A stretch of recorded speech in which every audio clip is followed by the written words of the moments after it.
యోవేలు గ్రంథం నుంచి యోవేలు గ్రంథం 2వ అధ్యాయం 12వ వచనం ఎవరైనా బిగ్గరగా చదివి నాకు సహాయం చేయండి.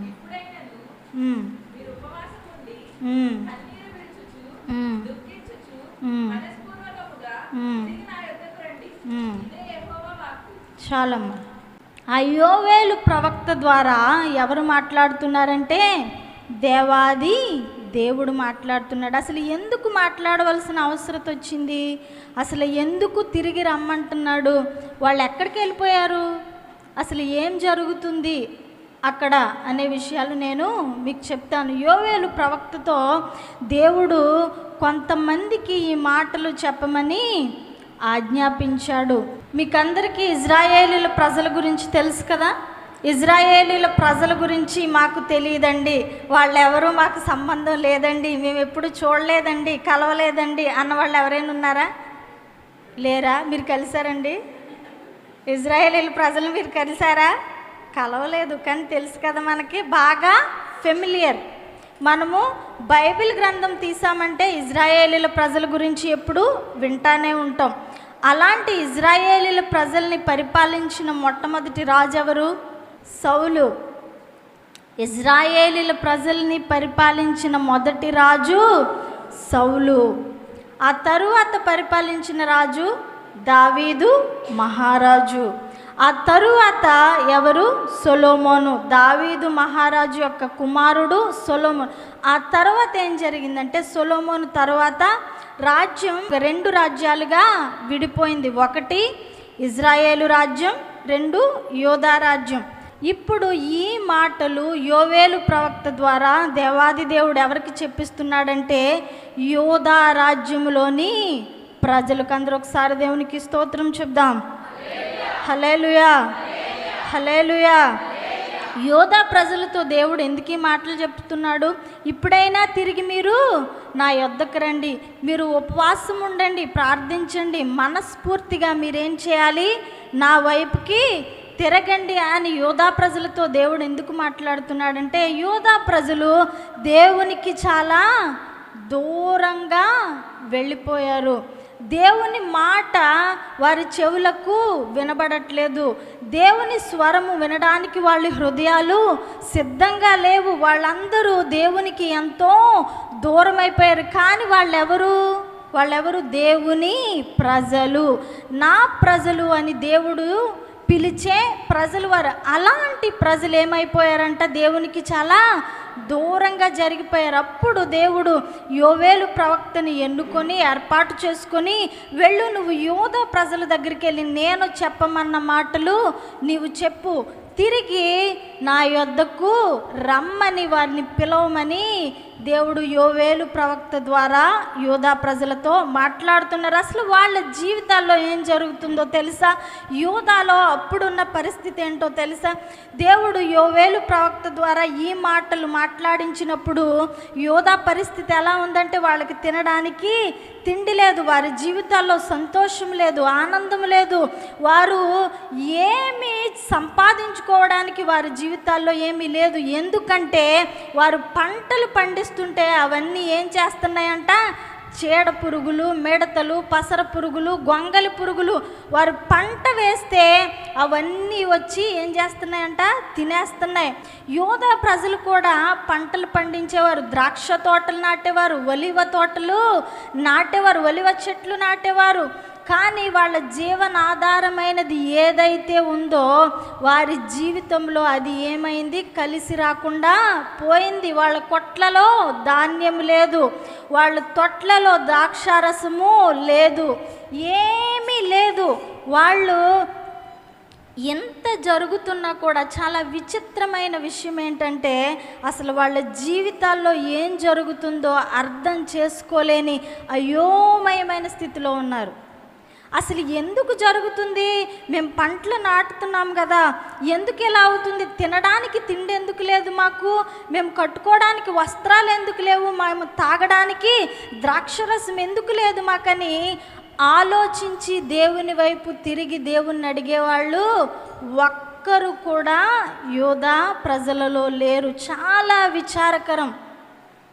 ఏదైనా కష్టం వచ్చినా బాధ వచ్చినా ఎవరి వైపు తిరుగుతామండి? మనమైతే మన కష్టం వచ్చినా దుఃఖం వచ్చినా ఎవరిని చూస్తాం? దెబ్బకి దేవుడు గుర్తొస్తాడు అంటారు కదా, అలా గుర్తొస్తాడు మనకి. కానీ పాపం యోధా ప్రజలు అంతకన్నా దారుణంగా ఉన్నారండి. యోధా ప్రజలకి దేవుని దగ్గరికి వెళ్ళాలి అని కనీస జ్ఞానము కూడా లేని స్థితిలో వారు అంతగా దేవునికి దూరం అయిపోయారు. వాళ్ళకి బాధ వచ్చినా కష్టం వచ్చినా కూడా దేవుడు వారికి జ్ఞాపకం రావడం లేదు. వారి జీవితాల్లో ఏం కోల్పోయారో కూడా తెలుసుకోలేని స్థితిలో వారు ఉన్నప్పుడు దేవుడు యోవేలు ప్రవక్తను ఏర్పరచుకుని, వెళ్ళు, నా వైపు తిరగమని చెప్పు, వారిని ఉపవాసం ఉండి ప్రార్థన చేసి నాకు మనవి చేయమని చెప్పమని దేవుడు యోవేలు ప్రవక్త ద్వారా మాట్లాడి యోధా ప్రజలతో మాట్లాడుతున్న సందర్భం ఇది. అసలు యోధా ప్రజలు దేవునికి దూరం అయిపోయిన సందర్భంలో దేవుడు ఇలా చెప్తున్నాడు కదా. ఆ కింద వచనాల్లో మీరు చూసినట్లయితే అంటాడు దేవుడు, మీరెప్పుడు మీ బట్టలు చింపుకొని, ఆ రోజుల్లో ఉపవాస ప్రార్థన అంటే ఏం చేసేవారంటే వారి బట్టలు చింపుకొని గోనెపట్ట ధరించుకొని బూడిద రాసుకొని ఆ బూడిదలో కూర్చొని ప్రార్థన చేసేవారు. దేవుడు అన్నాడు, అన్నిసార్లు చేసినట్లు నువ్వు ఈసారి ఏం చేయొద్దు, నీ బట్టలు చింపుకోవద్దు. నీ బట్టలు చింపుకోవడం వల్ల నీకు వచ్చే ప్రయోజనం ఏమీ లేదు, నాకు కూడా కలిగే ప్రయోజనం లేదు, ఏమీ లేదు. కానీ నువ్వు చింపుకోవాల్సింది ఏంటో తెలుసా? నీ హృదయాన్ని. నమ్మిన వారందరూ ఒకసారి దేవునికి స్తోత్రం చెప్దాం. హల్లెలూయా. దేవుడు అన్న నీ హృదయాన్ని చింపుకొని నా వైపు తిరుగు. అప్పుడు నేను ఎలాంటి దేవుణ్ణి అంటున్నాడు? కరుణా వాత్సల్యము గల దేవుణ్ణి. నాకు దీర్ఘశాంతం ఎక్కువ. నేను మనుషుల్లాగా తొందరగా కోప్పడి నాశనం చేయడానికి ఇష్టపడను. అసలు మీ సమస్య ఏంటో మీకే తెలియట్లేదు. అసలు మీరు ఎవరి వైపు చూస్తే మీ జీవితాలు బాగుపడతాయో మీకు అర్థం కావట్లేదు. మీకు తినడానికి తిండి ఎందుకు ఉండట్లేదో మీకు తెలియట్లేదు అని దేవుడు వారితో మాట్లాడుతున్నాడు. చాలా సందర్భాల్లో మన జీవితాల్లో కూడా జరుగుతూ ఉంటుంది కదండి. మనం కొన్ని పరిస్థితులు గుండా వెళుతున్నప్పుడు అసలు ఆ పరిస్థితులు ఎందుకు వస్తాయో అర్థం కాదు. మన జీవితంలో కష్టం ఎందుకు వస్తుందో, కన్నీరు ఎందుకు వస్తుందో, వేదన ఎందుకు వస్తుందో, ఏ వ్యక్తి ఎందుకు మనల్ని అలా మాట్లాడతాడో చాలా సందర్భాల్లో అర్థం కాని పరిస్థితులు మన జీవితాల్లో ఏర్పడుతూ ఉంటాయి. అనుకుంటాం, ఎందుకు నేను అన్నీ మంచిగానే చేస్తున్నాను కదా, నేను బాగానే ఉంటున్నాను కదా అనుకుంటూ ఉంటాం మనం. కానీ మనమందరము జ్ఞాపకం చేసుకోవాల్సింది ఏంటంటే, అలాంటి అయోమయ పరిస్థితిలో గనక ఎప్పుడైనా నీవు ఉంటే, నిన్ను నీవు అలాంటి పరిస్థితుల్లో గనక చూసుకుంటే నీవు తిరగాల్సింది ఎవరి వైపో తెలుసా? దేవుని వైపు. అందరూ ఒకసారి దేవునికి స్తోత్రం చెప్దాం. హల్లెలూయా. దేవుని వైపు తిరిగి, అయ్యా ఒకసారి నన్ను చూడయ్యా, ఒకసారి నన్ను దర్శించయ్యా. అసలు ఎందుకు నా జీవితంలో ఇలా జరుగుతుంది? ఎందుకు నేను అనుకున్నట్లుగా నా జీవితము ఉండట్లేదు? నేను అన్నీ మంచిగానే చేస్తున్నాను కదా, బాగా చదువుతున్నాను, బాగా రాస్తున్నాను, లేదా నా కుటుంబాన్ని నేను చక్కగానే చక్కబెట్టుకుంటున్నా, నా కుటుంబాన్ని నేను చక్కగా కట్టుకుంటున్నాను కదా, అయినా నా కుటుంబం ఎందుకు ఇంత అస్తవ్యస్తంగా ఉంటుంది? లేదా నా బిడ్డలు ఎందుకు మాట వినట్లేదు? లేదా నేను ఎందుకు చదవలేకపోతున్నాను? నేను ఎందుకు ఫెయిల్ అయిపోతున్నాను? ఇవన్నీ మనం ఎవరిని అడగాల్సిన ప్రశ్నలు? ఎవరిని అడగాల్సిన ప్రశ్నలు? దేవుణ్ణి అడగాల్సిన ప్రశ్నలు.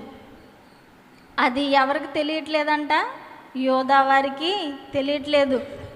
ఆ యోధా వారు ఉన్న స్థితిలో నీవు ఉండకూడదని దేవుడు ఈ బైబిల్ గ్రంథంలో ఈ మాటలు వ్రాయించి ఉంచాడు. నమ్మిన వారందరూ ఒకసారి దేవునికి స్తోత్రం చెప్దాం. హల్లెలూయా, హల్లెలూయా. ఒకవేళ నీవు కూడా ఏం జరుగుతుందో తెలియని అయోమయ పరిస్థితిలో కనుక ఉంటే నీవు చూడాల్సింది ఎవరి వైపు?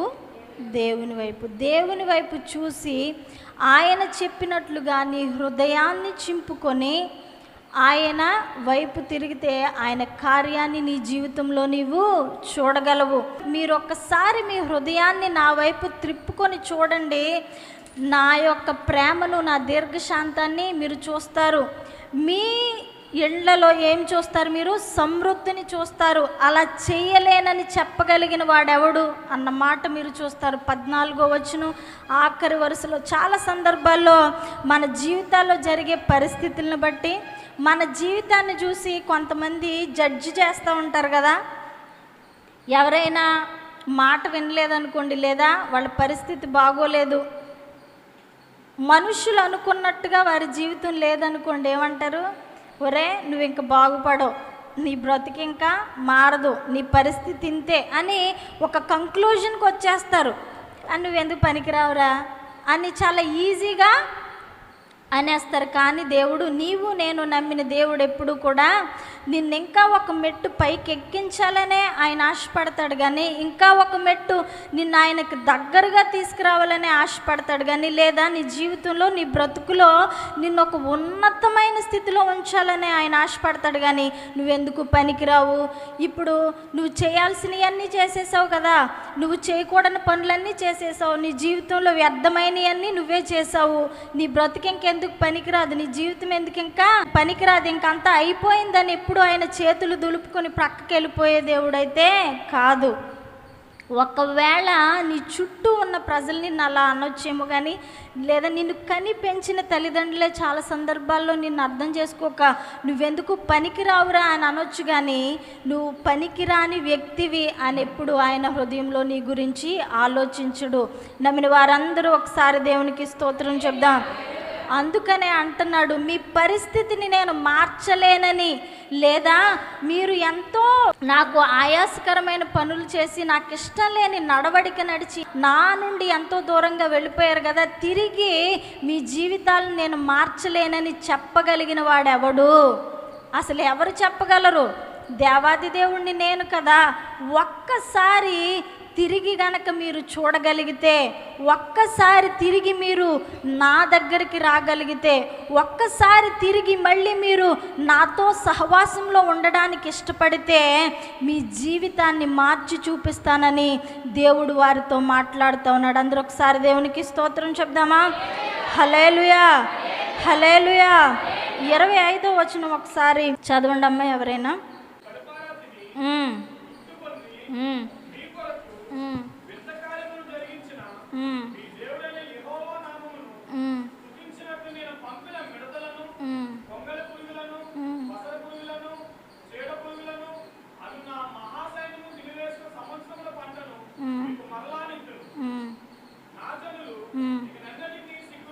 చాలమ్మా. ఏం చెప్తున్నాడండి? యోధా ప్రజల పరిస్థితి ఏంటి? తినడానికి ఏం లేదు, తిండి లేదు. కానీ మీరు ఒక్కసారి నా వైపు తిరిగి వస్తే, నా వైపు తిరిగితే ఎలా ఉంటుందంటే, మీరు కడుపారా తిని తృప్తి పొంది నేను చేసే వింత కార్యాలను మీరు చూస్తారు. నమ్మిన వారందరూ ఒకసారి దేవునికి స్తోత్రం చెప్దామా? హల్లెలూయా, హల్లెలూయా.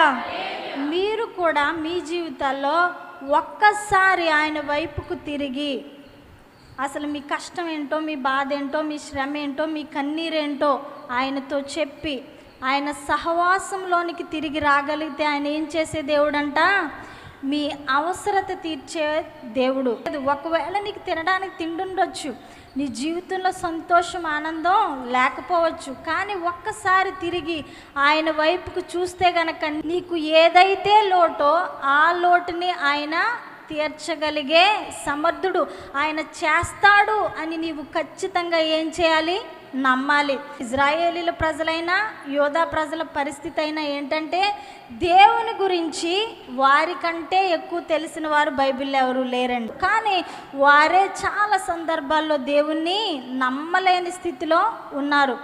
అలాంటి యోధా ప్రజలకి దేవుడు ప్రతిసారి ఏమి జ్ఞాపకం చేసేవాడంటే, నేనే మీ దేవుణ్ణి, మీకు సమృద్ధిని కలగజేసే దేవుణ్ణి నేను, మీకు కావలసింది అనుగ్రహించే దేవుణ్ణి నేను, మీరు ఏదైతే పోగొట్టుకున్నారో తిరిగి దాన్ని ఇవ్వగలిగిన సర్వ సమర్థుడను నేనే. నా మహాసైన్యం ద్వారా మీకు ఏదైతే కష్టం కలిగిందో, ఏ పంట అయితే మీకు లేకుండా పోయిందో అదంతా నేనేం చేస్తాను? తిరిగి ఇస్తాను. నమ్మిన వారందరూ ఒకసారి దేవునికి స్తోత్రం చెప్దాం. హల్లెలూయా, హల్లెలూయా. అదంతా నేను మీకేం చేస్తాను? తిరిగిస్తాను. నేను తిరిగి ఇవ్వాలంటే మీరేం చేయాలి? నా యొద్దకు తిరిగి రావాలి. ఆయన తిరిగి మీ జీవితంలో సంతోషాన్ని ఆనందాన్ని నింపాలంటే మీరు తిరిగి ఎవరి దగ్గరికి రావాలి? దేవుని దగ్గర. చాలా సందర్భాల్లో మనుషులు కంపెన్సేట్ చేయడానికి ట్రై చేస్తారు కదా. When a person try to compensate something, I don't think they could make up to the damage they had made in our lives. దేవుడు గనక కంపెన్సేట్ చేస్తే అది మన కనులకు ఆశ్చర్యాన్ని కలిగించేదిగా ఉంటుంది. నమ్మిన వారందరూ ఒకసారి దేవునికి స్తోత్రం చెప్దాం. హల్లెలూయా. అదే దేవుడు అంటున్నాడు, నేను మళ్ళీ కంపెన్సేట్ చేస్తాను. అసలు కంపెన్సేట్ చేయాల్సినంత అవసరం ఏంటని, తిరిగి ఇవ్వాల్సినంత అవసరం ఏంటి? నువ్వు తప్పు చేసావు, నాకు దూరంగా నువ్వు వెళ్ళిపోయావు, నాకు విరుద్ధంగా నువ్వు నడిచావు, నాకు నచ్చలేదు, బాధ కలిగింది. నేనేం చేశాను? మీరు తినే పంటని పాడు చేశాను, మీకు తినడానికి తిండి లేకుండా నేను చేశాను, మీరు చేసిన దానికి నేను చేశాను, సరిపోయింది, లెక్క చెల్లు అని అనుకోవచ్చు కదా. ఆయన మనుషులు ఆలోచించినట్లుగా ఆలోచించే దేవుడు కాదు. మనుషులు చాలా సందర్భాల్లో మన పరిస్థితులను బట్టి, జీవితాల్లో జరిగే విధానాలను బట్టి అనుకుంటారు, ఏదైనా చెడు జరిగిందనుకోండి, వాళ్ళు ఏడుస్తున్నారని మీరేమీ బాధపడద్దు, ఆడు అలాగే ఆడవాలి, ఆడికి అలాగే తగలాలి, ఆడు అలాగే ఫెయిల్ అయిపోవాలి, ఆడు అలాగే నాశనం అయిపోవాలి అనుకుంటూ ఉంటారు. కానీ దేవుడు మాత్రం నీ విషయంలో నా విషయంలో అలాంటి మనస్సు కలిగిన దేవుడు కాదు. ఎందుకంటే ఆయన ప్రేమ మన పట్ల ఎలాంటి ప్రేమ అంట?